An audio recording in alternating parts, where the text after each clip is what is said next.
सलामुअलैकुम, this is Mohammed Salman and welcome back to Maa academy with another interesting video. तो आज हम पढ़ेंगे क्वेश्चन नंबर 8।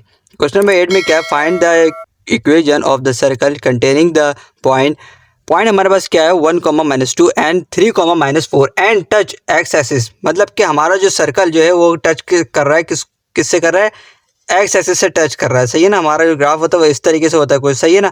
ये हमारा सर्कल है और यहाँ पर हमारा जो सर्कल है वो किससे टच कर रहा है, एक्स एक्सिस से टच कर रहा है। सही है, ये तो हो गया क्लियर। सही है। अब हम क्या करेंगे इसके अंदर, सबसे पहले हमारे पास यहाँ पर इस सर्कल में पॉइंट दी हुई है। सही है ना। तो हम यहाँ पर सपोज कर लेते हैं हमारे पास एक पॉइंट यहाँ होगा, एक पॉइंट यहाँ होगा। सही है ना। इसको मैं दे देता हूँ पॉइंट ए का नाम और इसका नाम दे दूँ पॉइंट बी का नाम। सही है, ये हो गया हमारा पॉइंट ए और ये हो गया हमारा पॉइंट बी।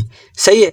अब क्या करूंगा मैं, पॉइंट ए को और पॉइंट बी को जो है मेरे जनरल इक्वेशन के अंदर पुट करना है। Required the equation of circle is passing through the point A point B, so it must be satisfied on equation A. ये हमारी इक्वेशन ए सही है। इक्वेशन हमारी ए क्या है, जनरल इक्वेशन है। तो जनरल इक्वेशन के अंदर हमने सबसे पहले जो है हमने इसके अंदर पुट कर देना है पॉइंट्स। सही है, इसकी वैल्यूज़ को हम पुट कर देंगे। तो सबसे पहले मैंने जो है ना पॉइंट ए को ले लेता हूँ। पॉइंट ए क्या हमारे पास 1, -2 को जब मैं रखता हूँ 1, -2, तो यहाँ पर x हमारे पास क्या है 1 है और -2 हमारे पास y है। तो यहाँ पर मैंने जो है अब पुट कर दूंगा और 2g x क्या हमारे पास 1 है और 2f y का हमारे पास -2 है। तो यहाँ पर हमारे पास ये कुछ इस तरीके की इक्वेशन हो जाएगी। फिर हमारे पास जो फाइनल इक्वेशन बन जाएगी इसकी वो ये हो जाएगी +2g -4 +c +5 = 0। तो ये हमारी हो गई इक्वेशन नंबर 1। ठीक है मेरा बेटा। अब मैं क्या करूँगा, पॉइंट बी रखूँगा। सही है ना, किसके अंदर, जनरल इक्वेशन के अंदर रखूँगा। तो मैंने लिख दिया यहाँ पर भाई फॉर पॉइंट बी। सही है, फॉर पॉइंट बी हमारे पास क्या 3, -4, तो 3 का स्क्वायर, फिर उसके बाद -4 का स्क्वायर, फिर उसके बाद +2g 3x की जगह 3 आ जाएगा, फिर +2f y क्या हमारे पास -4 +c = 0। तो यहाँ पर हम इसको अगर सिंप्लीफाई करेंगे, फिर और सिंप्लीफाई करेंगे, तो फिर उसके बाद हमारे पास ये इक्वेशन बन के आ जाएगी। इस इक्वेशन को मैं नाम दे दूंगा इक्वेशन नंबर 2 का। अब हमारे पास क्या है क्वेश्चन में टच एक्सिस से क्या है, टचिंग एक्स एक्सिस पे कर रहा है। तो मैंने यहाँ पर लिख दिया भाई अकॉर्डिंग टू गिवन कंडीशन हमारे पास क्या है r = f। तो यहाँ पर मैंने जो ना r = f लिखा है। अब r हमारे पास क्या है, ये तो हो गया रेडियस। सही है।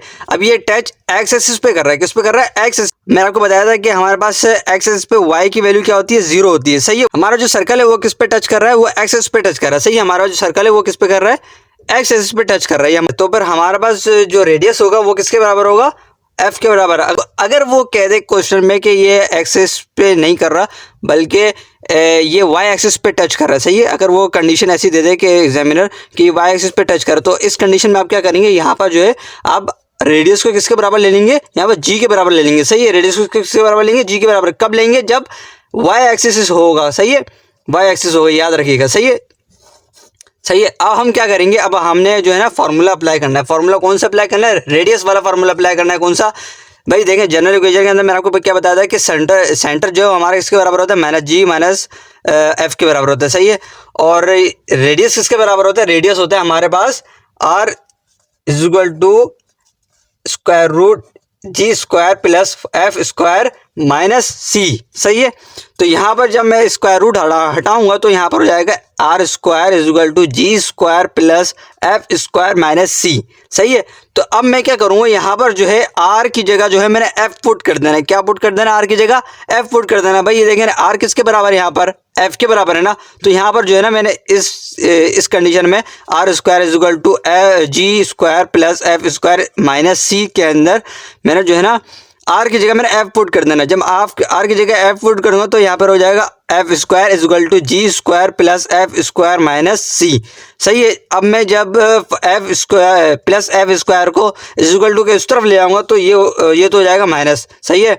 जब माइनस होगा तो इससे कैंसिल आउट होगा, तो यहाँ पर हमारे पास 0 हो जाएगा और यहाँ पर = g² - c हो जाएगा। सही है, g² - c बचेगा। फिर अब मैं क्या करूँगा, अब इस -c को मैं उस तरफ ले आऊँगा। सही है। तो -c को मैं जब मैं उस तरफ लेके जाऊँगा c = g² हो जाएगा। सही है। तो ये हमारे पास बन गई इक्वेशन नंबर 3। सही है। इस तरीके से हमने जो है c की वैल्यू भी निकाल ली और इक्वेशन भी हमारे पास निकल के आ गई। सही है। तो इस तरीके से हमारे पास इक्वेशन नंबर 3 निकल के आ गई। तो अब मैं क्या करूँगा, अब मैं जो है इक्वेशन 1 को मैं मल्टीप्लाई करा दूंगा, किससे करूँगा, 2 से करा दूंगा। किसको कराऊंगा, इक्वेशन 1 को, एंड सेपरेट करा दूंगा किससे, इक्वेशन नंबर 2 से। तो इक्वेशन नंबर 1 क्या हमारे पास, 2g minus 4 plus c plus 5 is equal to 0। So सबसे पहले मैं जो है इक्वेशन नंबर 1 को मैं मल्टीप्लाई करा रहा हूँ। तो 1 को मल्टीप्लाई कराऊंगा तो फिर ये हो जाएगा 4g minus 8f plus 2c plus 10 is equal to 0। सही है। और इक्वेशन नंबर 2 क्या हमारे पास, 6g minus 8f plus c plus 25 is equal to 0। ठीक है।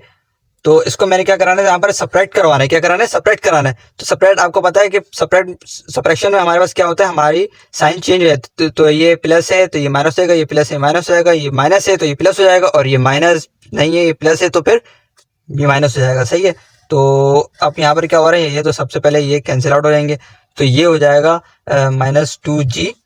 सही है। और ये हो जाएगा c हो जाएगा प्लस c हो जाएगा, और यहाँ पर हो जाएगा -15 इज इक्वल टू 0। तो हमारे पास यहाँ पर क्या बन के आ गया, c -2g plus c -15 is equal to 0। ये बन गई हमारी इक्वेशन नंबर 4 बन गई। सही है। तो अब मैं क्या करूँगा, अब जो है मैंने इक्वेशन नंबर 3 को जो है मैंने पुट करना है। किसके अंदर पुट करना है, पुट द इक्वेशन नंबर 3 इन, किसके अंदर, इक्वेशन नंबर 4 के अंदर। सही है। इक्वेशन नंबर 4 के अंदर मैंने पुट कर देना है। सही है। अब जब मैं पुट करूँगा ना, किसको, c को, c की जगह, c की वैल्यू क्या हमारे पास, यहाँ पर जी स्क्वायर है, मतलब कि इक्वेशन है हमारे पास, इक्वेशन नंबर 3 है। तो यहाँ पर जब मैं c की जगह में g, मतलब कि c की वैल्यू पुट कर, -2g प्लस जी स्क्वायर, c की जगह जी स्क्वायर। सही है। इक्वेशन नंबर 3 को मैंने पुट कर दिया किसके अंदर, इक्वेशन नंबर 4 के अंदर। तो यहाँ पर हमारे पास -15 इज इक्वल टू 0। सही है। अब ये जो है ना इक्वेशन, ये याद रखें। अब देखें, अब वही इक्वेशन जो है ना मैंने सबसे पहले यहाँ पर लिख लिया था। सही है। और फिर मैंने जो है ना इसको यहाँ पर अरेंज करके लिख लिया, मतलब कि जो डिग्री, जिसकी डिग्री ज़्यादा होती है हम उसको सबसे पहले लिखते हैं। सही है ना। क्यों लिखा है, क्योंकि हमने जो है ना यहाँ पर मिडिल टर्म ब्रेक करनी है, ताकि हमारे पास जी की वैल्यू निकल के आ जाए। जी की यहाँ पर 2 वैल्यू निकलेंगी। क्यों, क्योंकि इसकी डिग्री 2 है। सही है। तो यहाँ पर मैंने क्या लेना है, मिडिल टर्म ब्रेक करनी है। तो मिडिल टर्म ब्रेक करेंगे तो यहाँ पर G square minus 5g plus 3g minus 15 is equal to 0। सही है। जब आप इसको माइनस करेंगे तो यहाँ पर वही आ जाएगा, मतलब कि -2g हो जाएगा। सही है। तो अब यहाँ पर मैं क्या करूँगा, इसको कॉमन ले लूँगा। तो यहाँ पर कॉमन क्या आ रहा है, g अंदर g -5 हो जाएगा, और प्लस 3, यहाँ से 3 कॉमन लेंगे तो यहाँ पर जो है g और यहाँ पर 5 हो जाएगा। सही है। इज इक्वल टू 0 हो जाएगा। अब इसको और फैक्टर बना देते हैं। तो g प्लस 3 और यहाँ पर हो जाएगा g -5 इज इक्वल टू 0। तो यहाँ पर हमारे पास g की 2 वैल्यू निकल के आ जाएंगी। g की वैल्यू क्या निकल के आ जाएगी, एक तो g इज इक्वल टू -3 निकल के आ जाएगा। सही है मेरा बेटा। और यहाँ पर क्या निकल के आ जाएगा, g यहाँ पर माइनस है तो वहाँ इज इक्वल टू को वहाँ लेके जाएंगे, तो यहाँ पर g पॉजिटिव का 5 हो जाएगा। सही है। तो यहाँ पर हमारे पास g की वैल्यू निकल के आ गई। अब मैं क्या करूँगा, अब put the value of g in equation number 3। सही है। इक्वेशन नंबर 3 क्या हमारे पास, इक्वेशन नंबर हमारे पास 3 है, c is equal to G square. सही है। तो यहाँ पर मैं c वापस लिख लेता हूँ, c is equal to G square. अब मैंने g की, मतलब कि g की वैल्यू, दोनों g की वैल्यू जो है हमने पुट करना है किसके अंदर पुट करना है मेरा बेटा, इक्वेशन नंबर 3 के अंदर पुट करना है। इक्वेशन नंबर 3 हमारे पास यहाँ पर है, और ये मैंने लिख लिया यहाँ पर इक्वेशन नंबर 3। तो यहाँ पर मैं वापस कॉलम बना लेता हूँ, c is equal to G square. सबसे पहले ये वाली वैल्यू ले लेते हैं, -3। सही है।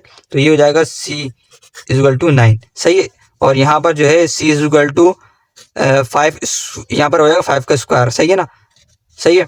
यहाँ पर भाई देखें 2 मरतबा 2 g की वैल्यू है ना, तो हम भी c की वैल्यू मतलब 2 मरतबा लेंगे। तो यहाँ पर हो जाएगा c इज इक्वल टू 25। सही है। ये आपके पास आ गई c की 2 वैल्यू। सही है। तो अब मैं क्या करूंगा, अब हमारे पास जी की वैल्यू भी निकल के आ गई, सी की वैल्यू भी निकल के आ गई, सही है। तो अब मैं क्या करूंगा, put the values of G and C in equation 1, in equation 1 के अंदर पुट कर दूंगा। आप चाहे तो इक्वेशन 2 के अंदर भी पुट कर सकता है, ठीक है। तो यहाँ पर मैं सबसे पहले आपको प्रेफर करूंगा इक्वेशन नंबर 1, क्यों, क्योंकि यहाँ पर ये इजीली सॉल्व हो जाएगी आसानी से। तो सबसे पहले तो हमने जो है ना इक्वेशन 1 को जो है हमने यहाँ पर कॉलम में इस तरफ भी और इस तरफ भी लिख लिया, क्यों, क्योंकि हमारे पास जी की वैल्यू भी 2 है और सी की वैल्यू भी 2 है। तो यहाँ पर हम सबसे पहले जी की जगह में क्या पुट करूंगा, यहाँ पर -3, सही है, -3 पुट कर दिया, सही है। अब क्या करूंगा, अब यहाँ पर जो है मैंने सी है हमारे पास, तो सी की वैल्यू क्या हमारे पास 5 है, सही है, सॉरी सी की वैल्यू क्या हमारे पास 9 है, तो यहाँ पर 9 पुट कर दूंगा, सही है। अब यहाँ पर आ जाए, तो यहाँ पर हमारे पास जी की सेकंड टर्म क्या है हमारे पास 5 है और सी की दूसरी वैल्यू क्या है हमारे पास 25 हो गया, सही। अब इसको हम क्या करेंगे, सिंप्लीफाई कर देंगे, तो यहाँ पर जाएगा -6 -4f + 9 + 5 = 0 हो जाएगा, सही है बेटा, सही है। अब इसको सॉल्व करेंगे आगे, तो ये हो जाएगा अपना लब करें, ये हो जाएगा 18 + 18 और ये हो जाएगा -f -6, सही है। तो इसको और करेंगे, 6 को माइनस कर देंगे, तो ये हो जाएगा अपना प्लस का 12 हो जाएगा और यहाँ पर -4 = 0। तो यहाँ पर +12 है, उस तरफ लेके जाएंगे तो -2 हो जाएगा, सही है। और -2, अब यहाँ पर ये है -4 यहाँ पर क्या हो रहा है, मल्टीप्लाई हो रहा है f से, तो नीचे = के उस तरफ ले जाएंगे तो वहाँ पर हो जाएगा डिवाइड। तो ये जो है इस तरीके की फॉर्म बन के आ जाएगी, -12/-4, सही है। मैंने यहाँ पर डायरेक्टली कर दिया, सही है। तो यहाँ पर जो है अब क्या होगा, सबसे पहले देखें, माइनस से माइनस कैंसिल आउट हो गया और ये हमारे पास f क्या निकल के आ गया, f = 3, सही है। हाँ, ये हमारे पास f की फर्स्ट वैल्यू निकल के आ गई। अब हमने f की सेकंड वैल्यू निकालनी है, तो सेकंड वैल्यू अभी इसको सिंप्लीफाई करते हैं, 10 हो जाएगा और ये हो जाएगा -4 + 25 + 5 = 0। तो ये हो जाएगा -4f + 30 = 0 और ये हो जाएगा -4f + 40 = 0। 40 यहाँ पर प्लस हो रहा है, उस तरफ लेके जाएंगे तो ये हो जाएगा -4, यहाँ पर -4 मल्टीप्लाई हो रहा है, नीचे लेके जाएंगे तो यहाँ पर डिवाइड हो जाएगा और यहाँ पर f हो जाएगा, f बचेगा और यहाँ पर माइनस से माइनस कैंसिल आउट, 4 और 40 से कैंसिल आउट हो जाएगा, तो यहाँ पर हमारे पास f का निकल के आ गया, f आ गया हमारे पास 10, सही है। अब हमारे पास g की वैल्यू भी 2 निकल के आ गई, c की वैल्यू भी 2 आ गई और f की वैल्यू भी 2 आ गई, सही है। तो अब हम क्या करेंगे, इन तीनों को अब हम क्या करेंगे, x² जनरल टर्म, शाबाश, जनरल टर्म के अंदर जो है हमने इसके अंदर पुट कर देना। जनरल टर्म हमारे पास क्या है, x² + y² + 2gx + 2fy + c = 0, सही है। ये हमारे पास जनरल टर्म आ गई, तो जनरल टर्म के अंदर हम पुट कर देते हैं। तो अब मैंने जो है यहाँ पर जनरल इक्वेशन के अंदर मैंने यहाँ पर g की वैल्यू, f की वैल्यू और c की वैल्यू पुट करनी है। तो यहाँ पर हमारे पास g की वैल्यू सबसे पहले क्या हमारे पास -3 है, तो यहाँ पर मैं -3 लिख लेता हूँ, -3। और f की वैल्यू यहाँ पर क्या हमारे पास, f की वैल्यू है सबसे पहले 3 है, सही है, पॉजिटिव का 3, तो प्लस का 3 आ गया। और c क्या हमारे पास, c हमारे पास 9 है, सही है। तो यहाँ पर हम 9 लिख लेते हैं और यहाँ पर हमारे पास क्या है, इस तरफ g है, तो g हमारे पास क्या है, यहाँ पर g है हमारे पास 5 और f क्या हमारे पास, f है हमारे पास नीचे यहाँ पर 10 आ गया, सही है, 10 है, तो यहाँ पर मैंने 10 लिख लिया। अब हमारे पास c क्या है, c हमारे पास है 25, तो यहाँ पर आ गया 25, यानी कि हमने जो है ना दोनों मतलब कि c की वैल्यू, g की वैल्यू और f की वैल्यू को हमने दोनों को लिख लिया है। अब मैं क्या करूँगा, सिंप्लीफाई कर दूँगा डायरेक्ट। तो यहाँ पर जो है हमारे पास x² + y² प्लस यहाँ पर यहाँ पर माइनस हो जाएगा, सही है, -6x और ये हो जाएगा +6y + 9 = 0 और ये हो जाएगा x² + y² + 10x + 20y + 25 = 0। तो ये आ गई हमारे पास सर्कल की 2 इक्वेशन और ये हो गया हमारा आंसर। कोई मुश्किल मेरा बेटा, उम्मीद है आसानी होगी।